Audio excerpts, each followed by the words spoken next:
ஹாய்ங்க. குழந்தைகளுக்கு பார்த்தீங்கன்னா ஒரு விஷயம் நம்ம அன்ஹெல்த்தி ஜங்க் ஃபுட்ஸ் இது வேண்டாம் கண்ணுனா எப்படியாவது நம்மளுக்கு தாஜா பிடிச்சாவது அந்த திங்ஸை வாங்கிடுவாங்க. எப்போ நாளைக்கு தினமாக சாப்பிட்றோம் அப்படின்னு ரொம்ப பரிதாபமாக மூஞ்சி வச்சுட்டு நம்மளே தாஜா பண்ணி வாங்கி கொடுக்க வச்சுருவாங்க. இதே ஸ்கூலில் பார்த்தீங்கன்னா அவங்க ஆர்ட் சார் பார்த்தீங்கன்னா ஜங்க் ஃபுட்ஸு இது அன்ஹெல்த்தி ஃபுட்ஸுன்னு அப்படியே படம் போட்டு காமிச்சிட்டு போல் இருக்குதுங்க. அப்போ இருந்து என்னமோ என் பையன் பார்த்தீங்கன்னா நூடுல்ஸ் வேண்டாம், பாஸ்தா வேண்டாம், அது வேண்டாம், இது வேண்டாம், எது எப்படியோங்க குழந்தை இனிமேல் ஹெல்த்தி ஃபுட் தான் சாப்பிடுவேன்னு சொல்கிறது கேட்கறக்கே ரொம்ப சந்தோஷமாக இருந்துச்சுங்க. அந்த வரிசையில் குழந்தைகளுக்கு ரொம்ப பிடிச்சமான நல்ல ப்ரோட்டீன் அதிகமாக இருக்கிற ஒரு ப்ரோட்டீன் லட்டு தாங்க செய்ய போகிறோம். ஒவ்வொரு லட்டு வச்சு கொடுங்க ஸ்நாக்ஸ் பாக்ஸ்க்கு. கண்டிப்பாக ஸ்நாக்ஸ் பாக்ஸ் காலியாக தான் வரும். வாங்க எப்படி செய்கிறதுன்னு பார்க்கலாம். ஒரு கப்பு நிலக்கடலை நல்லா வறுத்துங்க தனியாக எடுத்து வச்சுக்கோங்க. அதே சட்டியில் ஒரு கப்பு எல்லையும் போட்டுங்க நல்லா படப்படன்னு வெடிக்கிற அளவுக்கு வறுத்து அதையும் தனியாக வச்சுக்கோங்க.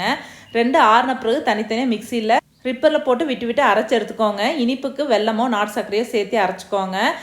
இந்த லட்டு சாப்பிட்ற கொஞ்சம் இன்ட்ரெஸ்டிங்காக இருக்குங்க. நட்ஸு சீடி கொஞ்சம் வறுத்து சேர்த்திக்கோங்க. அதுக்கப்புறம் என்னங்க நல்லா சின்ன சின்ன உருண்டையாக பிடிச்சிக்கோங்க. சாப்பிட்றதுக்கு ரொம்ப டேஸ்டியாக இருக்கும். கண்டிப்பாக ட்ரை பண்ணி பாருங்கள். எங்கள் சேனல் பிடிச்சிருந்தா like, share and subscribe. Video மூலம் நல்லா பயணம் தொடரும். நன்றி.